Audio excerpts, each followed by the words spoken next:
Hello friends, आपका स्वागत है हमारे यूट्यूब चैनल इजी आरपीएससी में।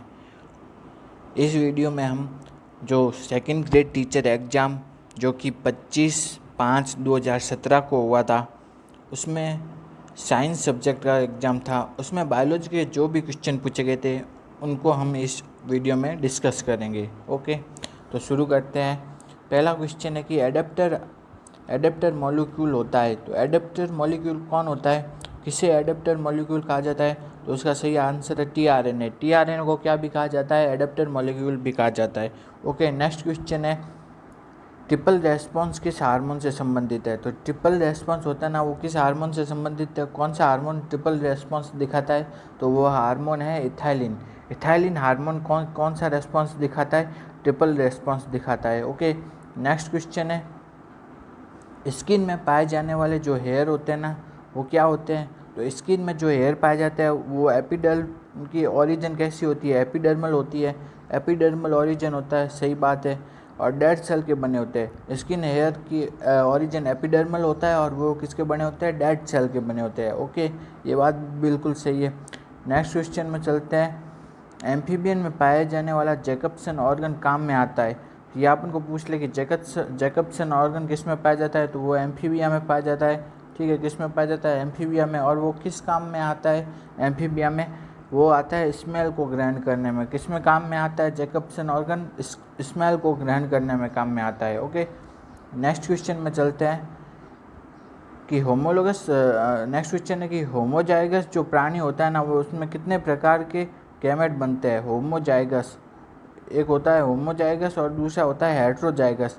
ठीक है, होमोजाइगस प्राणी होते हैं उसमें कितने प्रकार के गैमेट बनते हैं? तो होमोजाइगस मतलब कि है ना, दोनों जो ये है वो समान हो। कैपिटल टी टी बोल दें, स्मॉल टी टी, ये दोनों क्या है? होमोजाइगस है।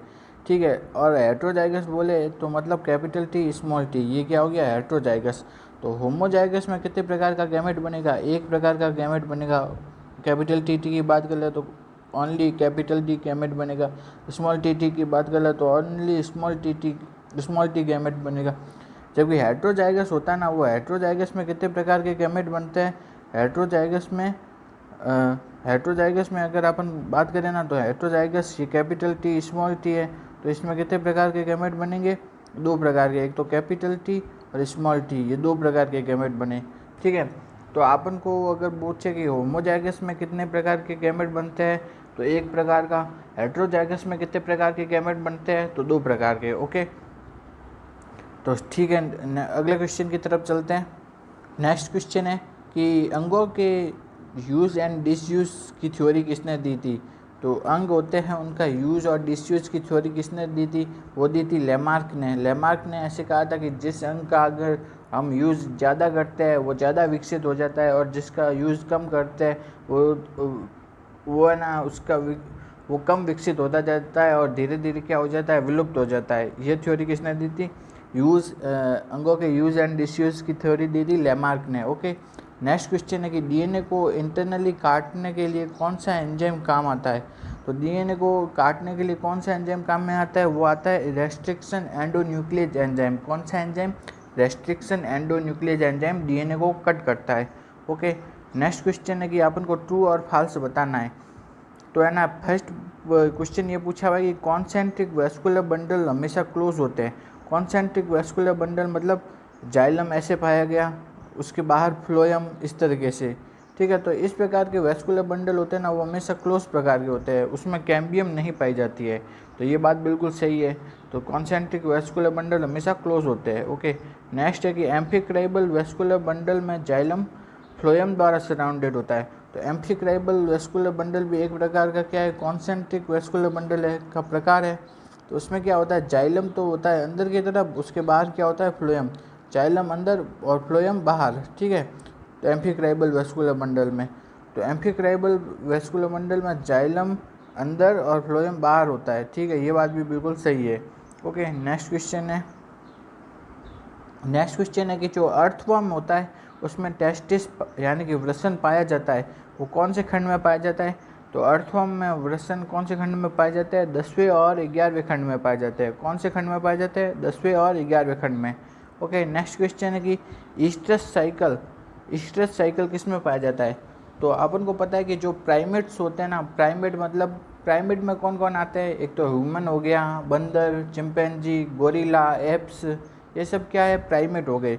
ठीक है, तो प्राइमेट में क्या पाया जाता है, जो प्राइमेट होते हैं ना, मंकी, ह्यूमन, एप्स, गोरिल्ला, बंदर, ये सब है ना क्या है, प्राइमेट्स है। प्राइमेट्स में कौन सा साइकिल पाया जाता है, मेंस्ट्रुअल साइकिल। कौन सा साइकिल पाया जाता है, मेंस्ट्रुअल साइकिल। ठीक है, यानी कि मासिक चक्र पाया जाता है। जबकि जो प्राइमेट को छोड़ के बाकी सभी मैमल्स होते हैं, प्राइमेट के अलावा बाकी जो भी मैमल्स, मतलब हिरन बोल दो, कुत्ता, टाइगर, बाकी सभी मैमल्स, गाय, तो प्राइमेट के अलावा बाकी सभी मैमल्स होते हैं ना, उसमें कौन सा साइकिल पाया जाता है, ईस्टस साइकिल। ओके, तो ईस्टस साइकिल पाया जाता है, डियर में पाया जाता है, सही है, डॉग में पाया जाता है, सही है, टाइगर में पाया जाता है, सही है। ठीक है, प्राइमेट के अलावा कोई भी मैमल्स होगा उसमें ईस्टस साइकिल पाया जाएगा। और प्राइमेट्स में कौन सा साइकिल पाया जाएगा, मेंस्ट्रुअल साइकिल, यानी कि मासिक चक्र।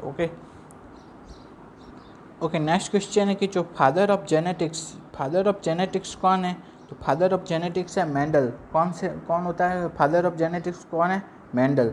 ओके, नेक्स्ट क्वेश्चन है कि फंजाई में मोड ऑफ न्यूट्रिशन, फंजाई में पोषण का प्रकार कौन सा है, तो फंजाई में पोषण का प्रकार है, मोड ऑफ न्यूट्रिशन है सैप्रोफिटिक, यानी कि या तो सैप्रोफिटिक होती है या फिर पैरासाइटिक होता है।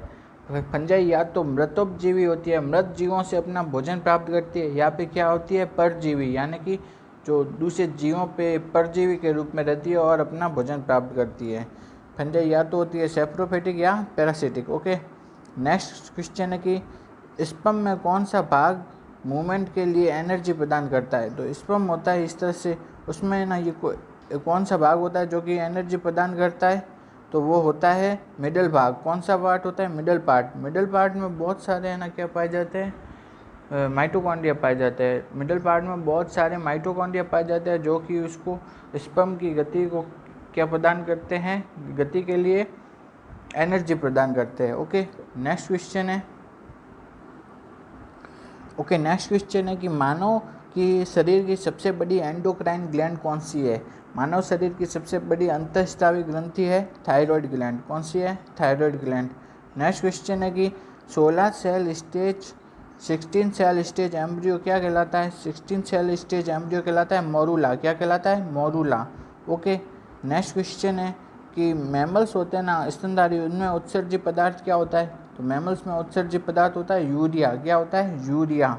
ठीक है।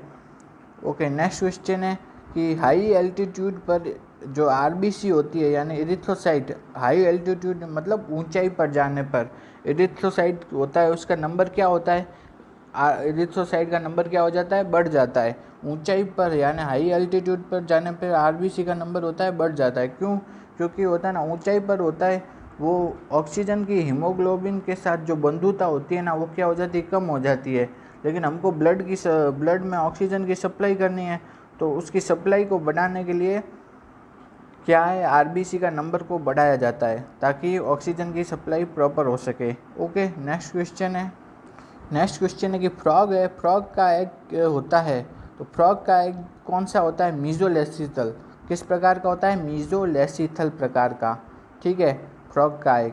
नेक्स्ट क्वेश्चन है पायरेनॉइड होते हैं, पायरेनॉइड क्या होते हैं, पायरेनॉइड प्रोटीन पार्टिकल होते हैं, प्रोटीन के कोर होते हैं जो कि किसके द्वारा घिरा होता है, स्टार्च के द्वारा घिरे होते हैं। पायरेनॉइड क्या होते हैं, प्रोटीन के कोर होते हैं जो कि किसके द्वारा घिरे होते हैं, स्टार्च के द्वारा घिरे होते हैं। पायरेनॉइड मेनली किस में पाए जाते हैं, एल्गी में, ग्रीन एल्गी में ज़्यादा पाए जाते हैं पायरेनॉइड। ओके, नेक्स्ट क्वेश्चन है कि हरित बाली रोग होता है ना, कुछ रोग दिए हुए और वो किन से होते हैं ये बताना है। ठीक है, यहाँ पे मैच करके लिखे हुए। तो सबसे पहला रोग है कि हरित बाली रोग किससे होता है, हरित बाली रोग होता है स्क्लेरोस्पोरा। किससे होता है, स्क्लेरोस्पोरा से। सेकंड रोग है इरगट रोग होता है क्लेवीसेप्स स्पीसीज से। कौन सी स्पीसीज से, क्लेवीसेप्स। इरगट रोग होता है क्लेवीसेप्स से। रेड रस्ट ऑफ टी किससे होता है, सिफेल्यूरोज, जो कि ग्रीन एल्गी है उससे होता है। रेड रस्ट ऑफ टी होता है सिफेल्यूरोज, ग्रीन एल्गी से। गेहूं का कीट रोग मतलब गेहूं का रस्ट रोग किससे होता है, पक्सीनिया से। स्मट ऑफ बार्ले यानी कि बार्ले का कंड रोग किससे होता है, एस्टिलेगो। किससे होता है, एक बार वापस देखते हैं हम। कि कौन सा रोग किससे होता है। रीतबाली रोग होता है स्क्लेरोस्पोरा, इरगट रोग होता है क्लेविसेप्स से, रेयरडेस्ट ऑफ टिक किससे होता है सिफेल्यूरोस एल्गी से, गेहूं का किट रोग होता है पक्सीनिया से, स्मट ऑफ बार्ले होता है एस्टिलेगो से। ओके, नेक्स्ट क्वेश्चन है कि जो फ्यूनेरिया है उसकी लीफ में क्रोमोसोम का नंबर कितना है 20 है। तो फ्यूनेरिया के स्पोर में क्रोमोसोम का नंबर बताना है अपन को, ठीक है। तो फ्यूनेरिया अपन को पता है क्या होता है, ब्रायोफाइट होता है। और ब्रायोफाइट में मेन प्लांट बॉडी क्या होती है, गैमेटोफिटिक होती है। मतलब जो लीफ किस पे लगी हुई है वो गैमेटोफिटिक प्लांट पे लगी हुई है। तो लीफ में गुणसूत्र का नंबर क्या होगा, n होगा। लीफ किस प्रकार की होगी, n। तो अपन को बोला है लीफ में गुणसूत्र है 20, तो n बराबर क्या आ गया, 20 आ गया। तो n बराबर आ गया 20। और अपन को पता है कोई स्पोर होता है ना, स्पोर, तो स्पोर में गुणसूत्र क्या होते हैं, n होते हैं।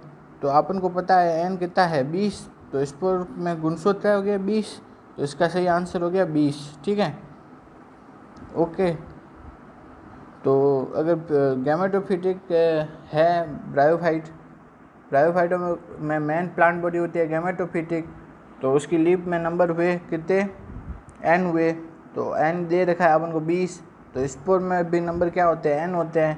तो स्पोर में नंबर n होता है, तो n का नंबर कितना आ गया 20, स्पोर में नंबर आ गया क्रोमोसोम के 20। ओके, नेक्स्ट क्वेश्चन है कि तो जिम्नोस्पर्म है उसका सबसे एडवांस ऑर्डर कौन सा है।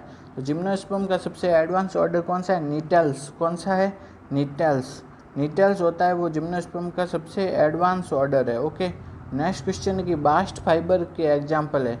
बास्ट फाइबर क्या होते हैं कि जो फ्लोएम से प्राप्त होने वाले जो रेशे होते हैं ना, उनको क्या कहा जाता है, बास्ट फाइबर। क्या कहा जाता है, बास्ट फाइबर।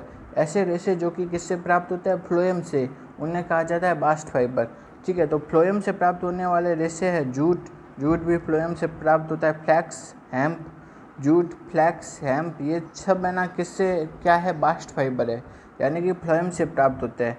जबकि कॉयर होता है ना, कॉयर वो बास्ट फाइबर नहीं है। तो बास्ट फाइबर कौन से है, जूट हो गया, फ्लैक्स हो गया, हेम्प हो गया, ये सब बास्ट फाइबर है। जबकि कॉयर होता है वो बास्ट फाइबर नहीं है। ओके, नेक्स्ट क्वेश्चन है डिक्टियोसोम किसकी यूनिट है। डिक्टियोसोम क्या होता है, जो गोल्जी बॉडी होता है ना उसको ही कहा जाता है डिक्टियोसोम। तो ठीक है, डिक्टियोसोम किसकी यूनिट है, गोल्जी कॉम्प्लेक्स की, ठीक है। डिक्टियोसोम जो प्लांट होते हैं ना, उसमें प्लांट में गोल्जी बॉडी वगैरह को क्या कहा जाता है, डिक्टियोसोम कहा जाता है, ठीक है। तो डिक्टियोसोम किसकी यूनिट है, गोल्जी कॉम्प्लेक्स की। ओके, नेक्स्ट क्वेश्चन है कौन सी ग्रीन हाउस गैस अर्थ पर लाइफ को चालू रखने के लिए एसेंशियल है। मतलब ग्रीन हाउस गैसें होती ना, CO2 हो गई, मिथेन हो गई, ये सब ग्रीन हाउस गैसें है जो कि ग्लोबल वार्मिंग करती है, ठीक है। तो ऐसी कौन सी ग्रीन हाउस गैस है जो कि अर्थ पर लाइफ के लिए बहुत ज़्यादा ज़रूरी है। तो वो ग्रीन हाउस गैस कौन सी है, CO2 ज़रूरी क्यों है, क्योंकि प्लांट है ना CO2 को ग्रहण करके क्या करते हैं, फोटोसिंथेसिस करते हैं। ओके, नेक्स्ट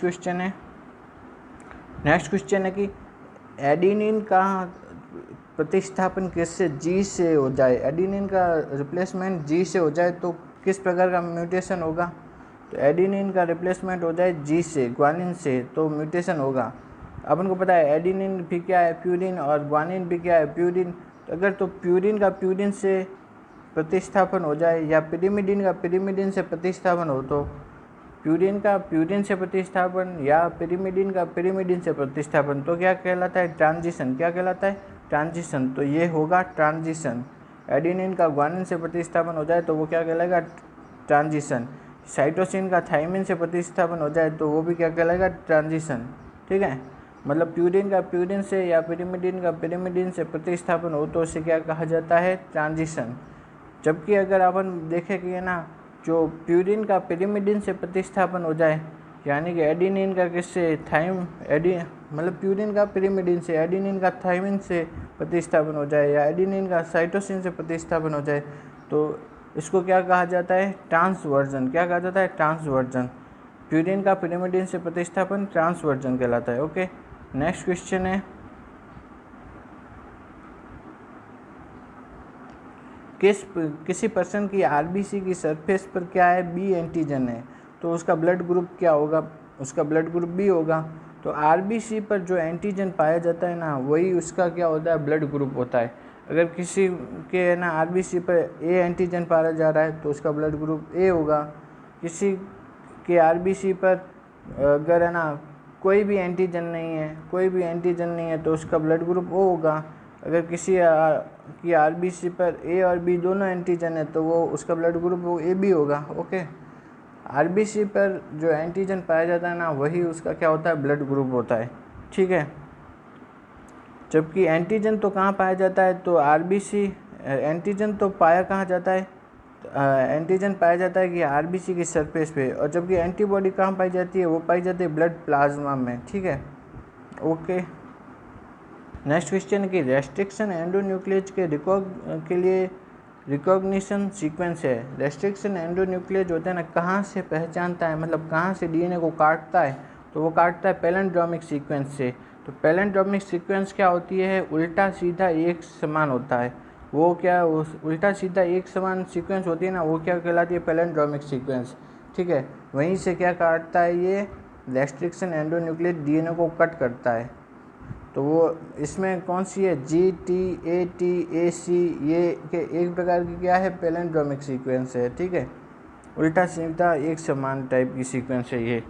ठीक है, यहीं से डीएनए किसको कट करेगा, रेस्ट्रिक्शन एंडोन्यूक्लियस एंजाइम डीएनए को कट करेगा। तो पैलिंड्रोमिक सीक्वेंस क्या होती है, जो कि उल्टा सीधा एक समान होती है, और रेस्ट्रिक्शन एंडोन्यूक्लियस एंजाइम डीएनए को कहाँ से कट करता है, पैलिंड्रोमिक सीक्वेंस से कट करता है। ओके, नेक्स्ट क्वेश्चन है कि कनेक्टिव टिश्यू है, संयोजी ऊतक, कनेक्टिव टिश्यू जो बोन है यानी कि हड्डियाँ, ब्लड, कार्टिलेज, ये सब क्या है, कनेक्टिव टिश्यू है। बोन देख लें, ब्लड देख लें, कार्टिलेज यानी उपास्थि, ये सब क्या है, कनेक्टिव टिश्यू, संयोजी ऊतक है। जबकि जो मसल्स होता है ना, वो कनेक्टिव टिश्यू नहीं होता है। ओके, नेक्स्ट क्वेश्चन है thinking part of brain. Brain का थिंकिंग पार्ट क्या होता है, for brain. Thinking part of brain क्या है, for brain. Okay, next question है कि ट्रिप्सिनोजन जो होता है उसको ट्रिप्सिनोजन प्रोटीन है, उसको ट्रिप्सिन में बदलने के लिए एक एंजाइम काम में आता है। वह एंजाइम कौन सा है, तो वह एंजाइम है एंटेरोकाइनेस। एंटेरोकाइनेस एंजाइम होता है, वो ट्रिप्सिनोजन को ट्रिप्सिन में बदल देता है। ओके, तो ट्रिप्सिनोजन को ट्रिप्सिन में बदलने वाला एंजाइम है enterokinase enzyme. Okay, next question कि एक मेटाफेज क्रोमोसोम में डीएनए के कितने मॉलिक्यूल होते हैं। एक मेटाफेज क्रोमोसोम होता है ना, उसमें डीएनए के कितने मॉलिक्यूल होते हैं। तो मेटाफेज क्रोमोसोम होता है, मेटाफेज में जब क्रोमोसोम आता है ना, तो एस फेज आ जाती है। अपन को पता है एस फेज में क्या होता है, डीएनए का रेप्लिकेशन। तो रेप्लिकेशन हो गया तो डीएनए की एक प्रति और बन गई। तो मेटाफेज में होता है ना, वो कितने होते हैं, क्रोमेटिड, 2 क्रोमेटिड होते हैं। कितने क्रोमेटिड होते हैं, 2 क्रोमेटिड होता है। और अपन को पता है कि एक क्रोमेटिड में कितना डीएनए होता है, एक डीएनए होता है। तो मेटाफेज स्टेज में जो कितने होते हैं, क्रोमेटिड 2 क्रोमेटिड होते हैं। तो मेटाफेज स्टेज में डीएनए के मॉलिक्यूल कितने हुए, 2 मॉलिक्यूल हुए। मेटाफेज स्टेज में एक क्रोमोसोम में डीएनए के मॉलिक्यूल हुए 2। अपन को पता है कि जो एक क्रोमेटिड होता है ना, उसमें डीएनए का मॉलिक्यूल कितना होता है, 1 मॉलिक्यूल होता है। और मेटाफेज स्टेज में क्रोमेटिड, एक क्रोमोसोम में कितने क्रोमेटिड होते हैं, 2 क्रोमेटिड होते हैं।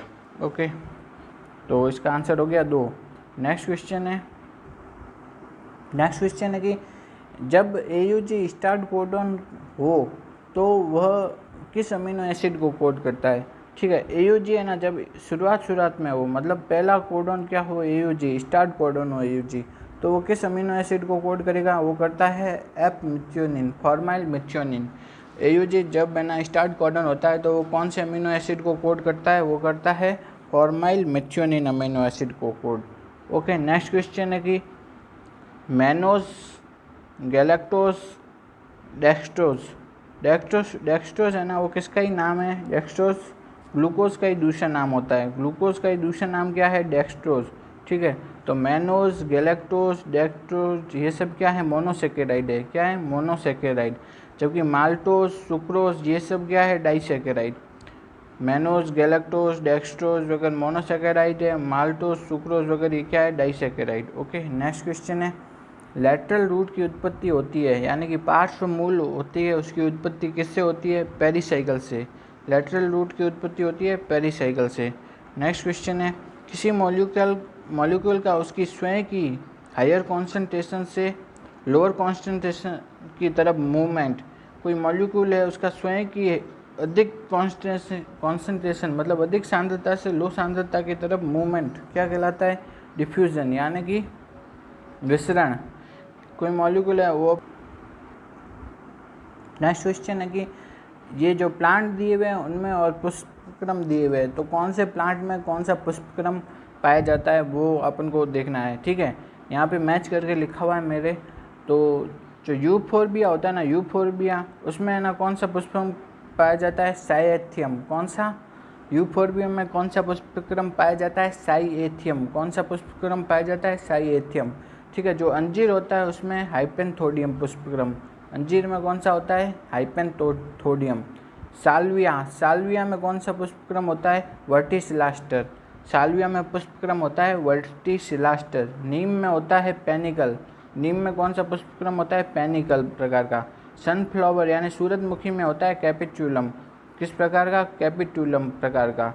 ठीक है, ओके, एक बार वापस देख लेते हैं कि जो यूफोर्बिया में कौन सा पुष्पक्रम होता है? साइएथियम।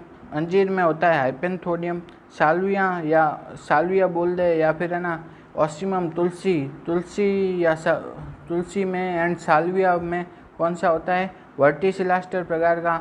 नीम में किस प्रकार का होता है? पेनिकल प्रकार का। नीम में कौन सा पुष्पक्रम होता है? पेनिकल। सनफ्लावर में कौन सा पुष्पक्रम होता है? कैपिटुलम प्रकार का। सनफ्लावर में कैसा पुष्पक्रम होता है? कैपिटुलम। ओके, नेक्स्ट क्वेश्चन है कि जो कॉपर है, अपन को है ना जो सूक्ष्म तत्व यानी ट्रेस एलिमेंट उनको बताना है। ठीक है, तो ट्रेस एलिमेंट इनमें से कौन कौन से है? ट्रेस एलिमेंट, जो कॉपर है वो ट्रेस एलिमेंट है, फेरस है ट्रेस एलिमेंट है, मैंगनीज है ट्रेस एलिमेंट है। सूक्ष्म पोषक तत्व ट्रेस एलिमेंट या माइक्रोन्यूट्रिएंट। कॉपर, फेरस, मैंगनीज ये सब है ना क्या है? ट्रेस एलिमेंट है, माइक्रोन्यूट्रिएंट है। जबकि मैग्नीशियम है ना वो मैक्रोन्यूट्रिएंट है। क्या है? मैक्रोन्यूट्रिएंट। कॉपर बोल दे, फेरस, मैंगनीज ये सब है माइक्रोन्यूट्रिएंट। ओके, नेक्स्ट क्वेश्चन है, फोटो रेस्पिरेशन के लिए उत्तरदायी एंजाइम कौन सा है? मतलब प्रकाश श्वसन के लिए उत्तरदायी एंजाइम कौन सा है? तो प्रकाश संश्लेषण के लिए उत्तरदायी एंजाइम होता है वो है रुबिस्को। क्यों रुबिस्को होता है ना? उसमें कार्बोक्सिलेज और ऑक्सीजिनेज दोनों एक्टिविटी पाई जाती है। तो रुबिस्को है ना मतलब ऑक्सीजनेज भी एक्टिविटी होती है, तो मतलब वो ऑक्सीजन की प्रेजेंस में उससे क्रिया कर लेता है, जिसके कारण ही क्या होता है? प्रकाश श्वसन होता है। तो प्रकाश श्वसन के लिए उत्तरदायी एंजाइम है रुबिस्को। ओके, नेक्स्ट क्वेश्चन है, रेस्पिरेटरी क्वोटेंट आरक्यू। रेस्पिरेटरी क्वोटेंट यानी कि आरक्यू का मान कैसे निकालते हैं? तो आरक्यू का मान निकालने के लिए सूत्र होता है जितनी CO2 मुक्त हुई है अपॉन कंज्यूम O2। मुक्त CO2 अपॉन कंज्यूम O2, यही किसका फॉर्मूला है? आरक्यू निकालने का फॉर्मूला है, मुक्त CO2 अपॉन कंज्यूम O2। ठीक है, मुक्त CO2 कितनी है? जो अपन कार्बोहाइड्रेट की बात करें, कार्बोहाइड्रेट में जितनी CO2 मुक्त होती है ना उतनी ही ऑक्सीजन कंज्यूम होती है। तो कार्बोहाइड्रेट का जो रेस्पिरेटरी क्वोटेंट यानी आरक्यू का मान कितना होता है? 1 होता है। कार्बोहाइड्रेट का आरक्यू का मान होता है 1 होता है। ठीक है, नेक्स्ट क्वेश्चन है, एंजाइम एक्शन के लिए एंजाइम एक्शन की कोस्टलैंड थ्योरी का दूसरा नाम क्या है? तो मतलब कोस्टलैंड थ्योरी इसलिए कहा जाता है क्योंकि उसकी खोज किसने की थी? कोस्टलैंड ने की थी। तो कोस्टलैंड थ्योरी का दूसरा नाम है इंड्यूस्ड फिट थ्योरी। तो इंड्यूस्ड फिट थ्योरी क्या कहलाती है? कोस्टलैंड थ्योरी। ठीक है, नेक्स्ट क्वेश्चन है कि रूटिंग को इंड्यूस किया जाता है। तो रूटिंग होती है ना, यानी कि रूटिंग को इंड्यूस्ड कौन से हार्मोन द्वारा किया जाता है? तो अपन को पता है रूट के लिए उत्तरदायी हार्मोन कौन सा है? ऑक्सिन है। तो रूटिंग को इंड्यूस करने के लिए ऑक्सिन अपॉन साइटोकाइनिन रेशो क्या रखा जाता है? हाई रखा जाता है। Auxin upon cytokinin ratio high का मतलब क्या है? ऑक्सिन तो क्या होना चाहिए? ज़्यादा होना चाहिए, और साइटोकाइनिन क्या होना चाहिए? कम होना चाहिए। ये रूटिंग को इंड्यूस करता है। ठीक है, नेक्स्ट है कि वाटर साइकिल में क्या होता है? सबसे पहले इवेपोरेशन होता है, मतलब वाष्पीकरण होता है पानी का, फिर कंडेंसेशन पानी ऊपर जाकर के संघनित हो जाता है, फिर उसका क्या होता है, प्रेसिपिटेशन, यानी कि छोटी छोटी बूंदों के रूप में वो पृथ्वी पे गिरता है। तो यही वाटर साइकिल में होता है, इवेपोरेशन, फिर संघनन, फिर प्रेसिपिटेशन। ओके, अगर आपको ये वीडियो अच्छा लगा तो वीडियो को लाइक कीजिए और चैनल को सब्सक्राइब कीजिए। Thank you.